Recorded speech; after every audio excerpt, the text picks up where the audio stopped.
Ako nakakalong sila hindi.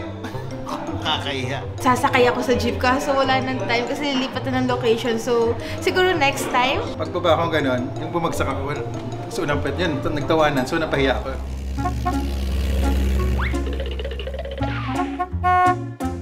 Hello po sa inyo lahat! So ngayon, kukwento ko po sa inyo yung experience ko sa jeep kahit hindi pa talaga ako nakakasakay ng jeep sa buong buhay ko. Buong buhay! May eksena po kami ng dati. Dapat sasakay ako sa jeep kaso wala nang time kasi lilipat na ng location. So, siguro next time, pag may chance, sana makasakay na ako ng jeep. Tsaka yung totoo sana yung iikot-ikot ganon. Nung grade school ako, sa Assumption, Iloilo to, nagje-jeep ako.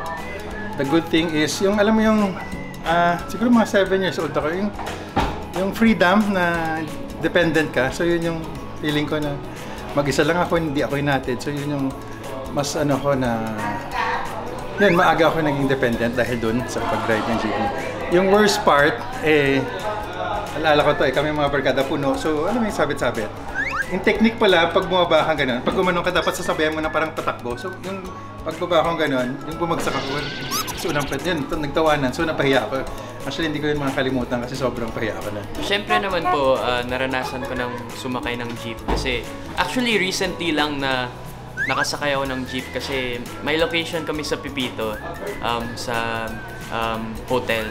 Tapos malapit lang siya kung saan ako nakastay. Tapos medyo gabi na kasi yun, tapos mahirap makahanap ng taxi, so wala namang wrong pag nag-jeep ako, diba? So, ayun, naghanap lang kami ng jeep kasama yung tita ko, and then, ayun, nag-jeep na kami pa uwi. Experience ko sa pagsakay jeep, maganda syempre.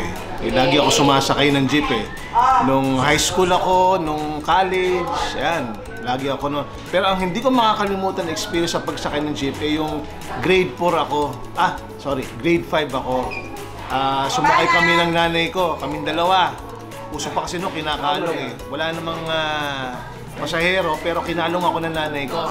Kaya, di ba? Ang mas nakakahiya pa, sumakay yung mga classmate ko. Ako nakakalong sila hindi. Kakahiya. Pero very good experience sa sumakay ng jeep.